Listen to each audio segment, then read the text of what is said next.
leaves of which were to the sloth's taste.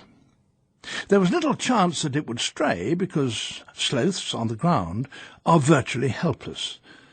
Its legs are little more than hangers, and only have slim ribbon-like muscles that are just about strong enough to enable it to transfer its grip from one branch to another, but quite incapable of supporting it standing upright. So, on the ground, the sloth lies on its stomach and waves its legs around with a sort of vague swimming motion, and just about succeeds in crawling very slowly forward, which it clearly doesn't like, because, quite apart from the awkwardness of it all, it's very vulnerable to attack from ground predators such as jaguar. The following morning I went out to look for it as it hung from its branch, and saw, to my delight, a tiny, bedraggled baby sloth crawling very slowly from between its mother's hind legs and out onto her belly. One of the Akawaya women in the village told me a story about baby sloths. A pair of them, twins I suppose, were sitting on their mother's stomach, complaining that they were very hungry. Their mother craned her head forward and said, "Clamber onto that branch, children, and I'll go off and find some leaves for you. But you must promise that you won't stray from this spot, so that I'll be able to find you again." The babies promised, and away she went. A day passed, and then another. The babies got more and more hungry, until eventually, on the 5th day, one of the babies whispered to the other, "Why don't we go and look for some leaves ourselves?" Whereupon their mother's voice came from the leaves nearby. "I warned you," she said. "If you don't stay where you are, I won't go." In reality, though, there's not much whispering that goes on among sloths. They're only capable of a faint bronchial wheeze and an occasional whistle.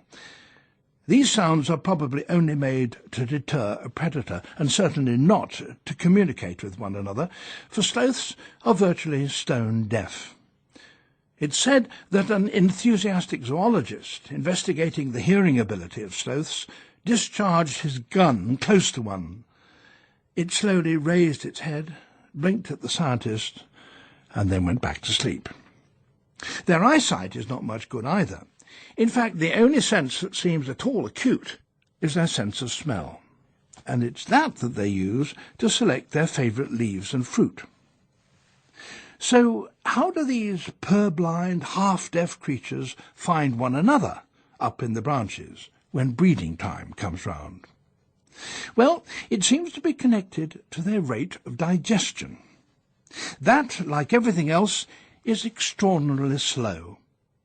You might imagine that they would defecate with careless abandon, as they just hang there 50 feet up in the forest and allow their dung to fall to the ground. But not a bit of it. When the time approaches, a sloth sets off on what may be quite a long journey to a special tree in its territory.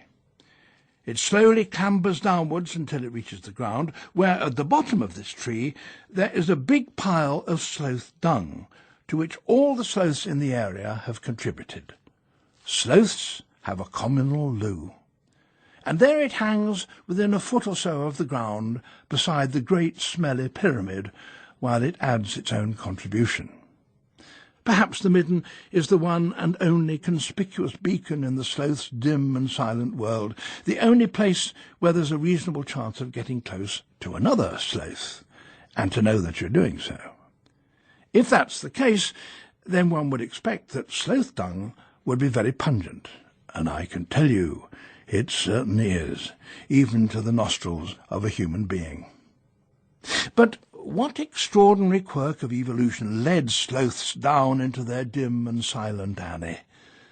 Well, raw leaves, no matter what salad enthusiasts may tell you, are remarkably indigestible. Cows, deer, and antelope deal with that, as everyone knows, by giving a mouthful a good chew, sending it down to the stomach, letting it stew there for a bit, and then bringing it back up again as cud, and chewing it a second time. And even after all that, the bulk of the meal, the cellulose, is so resistant to the digestive juices that it has no nutritive value and has to be ejected. But out on the plain,